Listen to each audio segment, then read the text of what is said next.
اصول نمبر 47 عنوان شان رسالت صلی اللہ تعالی علیہ وآلہ وسلم اور ایمان بالرسالت صلی اللہ تعالی علیہ وآلہ وسلم۔ آیت اعوذ باللہ من الشیطان الرجیم بسم اللہ الرحمن الرحیم اِنَّا أَرْسَلْنَاكَ شَاهِدًا وَمُبَشِّرًا وَنَذِيرًا لِتُؤْمِنُوا بِاللَّهِ وَرَسُولِهِ وَتُعَزِّرُوهُ وَتُوَقِّرُوهُ وَتُسَبِّحُوهُ بُكْرَةً وَأَصِيلًا۔ سورہ الفتح آیت نمبر 8 اور 9۔ ترجمہ: بے شک ہم نے آپ کو روز قیامت گواہی دینے کے لیے اعمال و احوال امت کا مشاہدہ فرمانے والا اور خوشخبری سنانے والا اور ڈر سنانے والا بنا کر بھیجا ہے، تاکہ اے لوگو تم اللہ اور اس کے رسول پر ایمان لاؤ اور آپ صلی اللہ تعالی علیہ وآلہ وسلم کے دین کی مدد کرو اور آپ صلی اللہ تعالیٰ علیہ وآلہ وسلم کی بے حد تعظیم و تکریم کرو اور ساتھ اللہ کی صبح و شام تسبیح کرو۔ اصول: اس آیت میں اللہ تعالیٰ نے اپنے محبوب صلی اللہ تعالیٰ علیہ وآلہ وسلم کی شان اور ان پر ایمان کو تفصیل سے بیان کیا ہے۔ آیت کے 2 حصے ہیں۔ ایک، پہلے حصے میں شان رسالت صلی اللہ تعالیٰ علیہ وآلہ وسلم کا بیان ہے۔ یہ بیان 3 پہلوؤں پر مشتمل ہے۔ اِنَّا أَرْسَلْنَاكَ شَاهِدًا وَمُبَشِّرًا وَنَذِيرًا۔ دوسرے حصے میں ایمان بالرسالت صلی اللہ تعالیٰ علیہ وآلہ وسلم کا بیان ہے۔ لِتُؤْمِنُوا بِاللَّهِ وَرَسُولِهِ وَتُعَزِّرُوا وَتُوَقِّرُوا وَتُسَبِّحُوا بُكْرَةً وَأَصِيلًا۔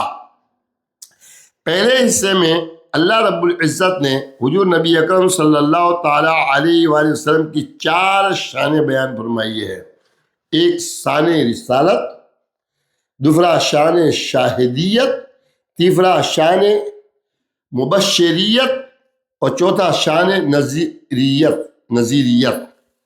ان 4 شانوں میں اللہ رب العزت نے اس امر کا اظہار فرمایا ہے کہ اے نبی مکرم صلی اللہ تعالیٰ علیہ وآلہ وسلم، بے شک ہم نے آپ صلی اللہ تعالیٰ علیہ وآلہ وسلم کو قیامت تک اپنی امت کے جمیع اعمال اور احوال کا گواہی دینے والا بنایا، تاکہ آپ صلی اللہ تعالیٰ علیہ وآلہ وسلم ان کا مشاہدہ فرمائیں اور آپ کو ان کے تمام اعمال و احوال کی خبر رہے، جس کی بنیاد پر آپ صلی اللہ تعالیٰ علیہ وآلہ وسلم قیامت کے دن ان کے بارے میں گواہی دے سکیں۔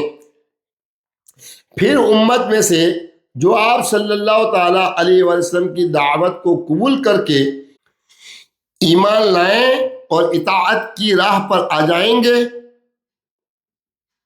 ایسے لوگوں کے لیے آپ صلی اللہ تعالیٰ علیہ وآلہ وسلم کو خوشخبری سنانے والا بنایا، اور جنہوں نے آپ صلی اللہ تعالیٰ علیہ وآلہ وسلم کی دعوت کو رد کر دیا اور نافرمان ہو گئے، ایسے لوگوں کے لیے آپ کو آخرت کے عذاب سے ڈرانے والا بنایا ہے۔ دوسرے حصے میں 4 شانوں کے اظہار کی وجہ بیان فرمائی۔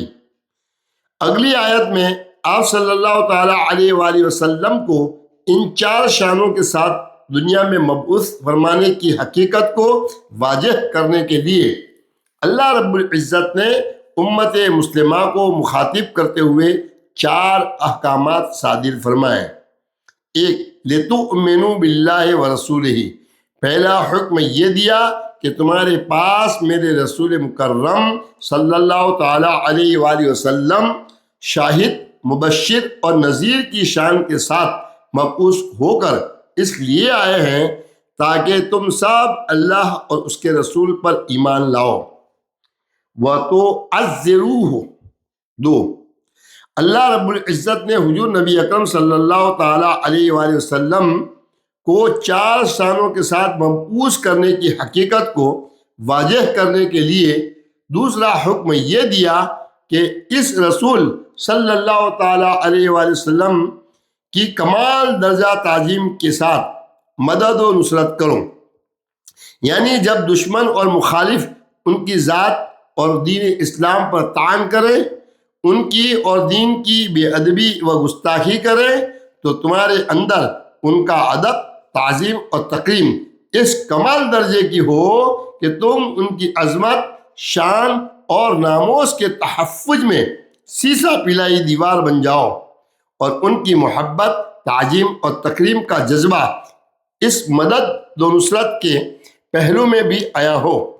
یہاں اس امر کی وضاحت کرتا چلوں کہ مدد کی 2 اقسام ہیں، ایک عمومی مدد اور دوسری خصوصی مدد۔ عمومی مدد وہ ہے جو انسان ہر ایک کی کرتا ہے، مثلا ہم صلہ رحمی یا محتاجی کی وجہ سے کسی مسکین، کمزور، حاجت مند رشتہ داروں، یتیموں، پڑوسیوں، دوستوں، بھائیوں اور ہر اس شخص کی مدد کرتے ہیں جس کا ہم پر حق ہے۔ یہ مدد محض مدد ہے، یعنی کسی کو طاقت مہیا کرنے، کسی کو ظلم سے بچانے، کسی کا محض دفاع کرنے یا کسی کو اس کا حق دلانے کے لیے ہے۔ یہ مدد ایک رینفورسمنٹ ہے۔ دوسری مدد خصوصی مدد ہے۔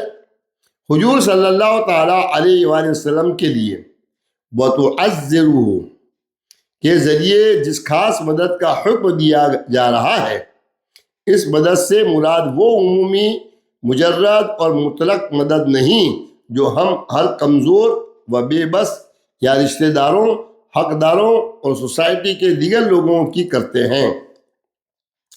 حضور نبی اکرم صلی اللہ تعالی علیہ وآلہ وسلم کی مدد سے مراد وہ مدد ہے جو کمال درجے کی تعظیم کے جذبے سے ابھرے، یعنی حضور نبی اکرم صلی اللہ تعالی علیہ وآلہ وسلم کی ذات سے محبت، آپ صلی اللہ تعالی علیہ وآلہ وسلم کا ادب و احترام اور اکرام اور تعظیم ہمارے دل میں اتنی زیادہ ہو کہ ہم آپ صلی اللہ تعالی علیہ وآلہ وسلم کے خلاف اٹھایا جانے والا کوئی قدم برداشت نہ کر سکیں۔ کوئی شخص اگر ایسا طرز عمل اختیار کرے جو آپ صلی اللہ تعالی علیہ وآلہ وسلم اور آپ صلی اللہ تعالی علیہ وسلم کے دین کی بے ادبی و گستاخی پر مبنی ہو، اور آپ صلی اللہ تعالی علیہ وسلم کی شان اور آپ صلی اللہ تعالی علیہ وسلم کے منصب کے مطابق نہ ہو، تو ہمارے اندر آپ صلی اللہ تعالی علیہ وآلہ وسلم کی محبت، تعظیم و تکریم کا جذبہ اتنا زیادہ ہو کہ اس جذبہ محبت و تعظیم کی وجہ سے ہم میدان میں آ جائیں اور ہر طرح سے دفاع کریں۔ 3 وَتُوَقِّرُوهُ مذکورہ آیت کریمہ میں تیسرا حکم اللہ رب العزت نے یہ دیا کہ حضور صلی اللہ تعالی علیہ وسلم کی کمال درجہ بے حد تعظیم و تکریم بجا لاؤ۔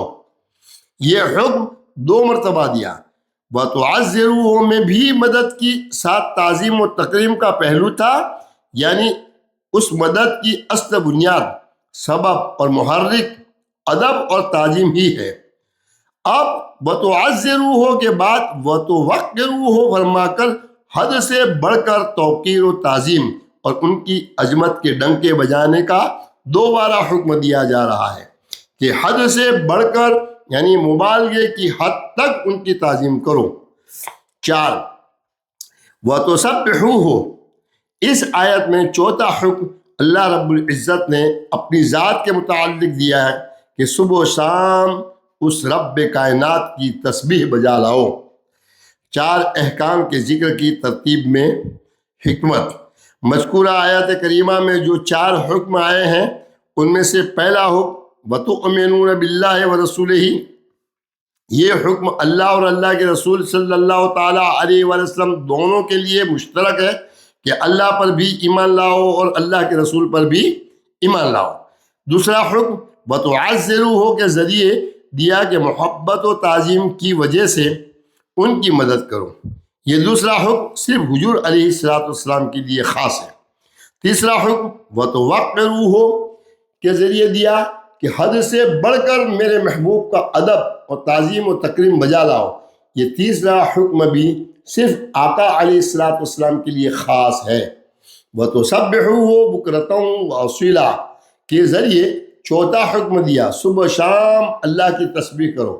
یہ حکم صرف اللہ کے لیے خاص ہے۔ اگر ان چار احکام کی درجہ بندی کریں تو ان میں اللہ نے حقوق بیان فرمائے ہیں۔ ایک حکم اللہ نے اپنی ذات کے لیے خاص کیا ہے، اور وہ حکم یہ ہے کہ صبح و شام میری نماز، میری تسبیح کرو، میرا ذکر کرو، میری عظمت بیان کرو۔ جبکہ اس آیت میں دو حکم اللہ نے صرف اپنے محبوب کے لیے خاص کیے، جو آقا علیہ الصلوۃ والسلام کے حقوق ہیں، یعنی تعزروہ اور توقروہ۔ اور آیت مبارکہ میں مذکورہ چوتھا حکم اپنے اور اپنے محبوب صلی اللہ تعالی وسلم کے لیے مشترک کیا کہ اللہ اور اس کے رسول پر ایمان لاؤ۔ پس ان آیات کی ترتیب پورے دین کے اندر احکام کی اہمیت کا عکس ہے۔ دوسرے حصے کا بیان اصول تعلق بالرسالت کی درجہ بدرجہ تکمیل میں بیان کیا جائے گا، اصول نمبر 48 میں انشاءاللہ تعالی۔ السلام علیکم ورحمۃ اللہ۔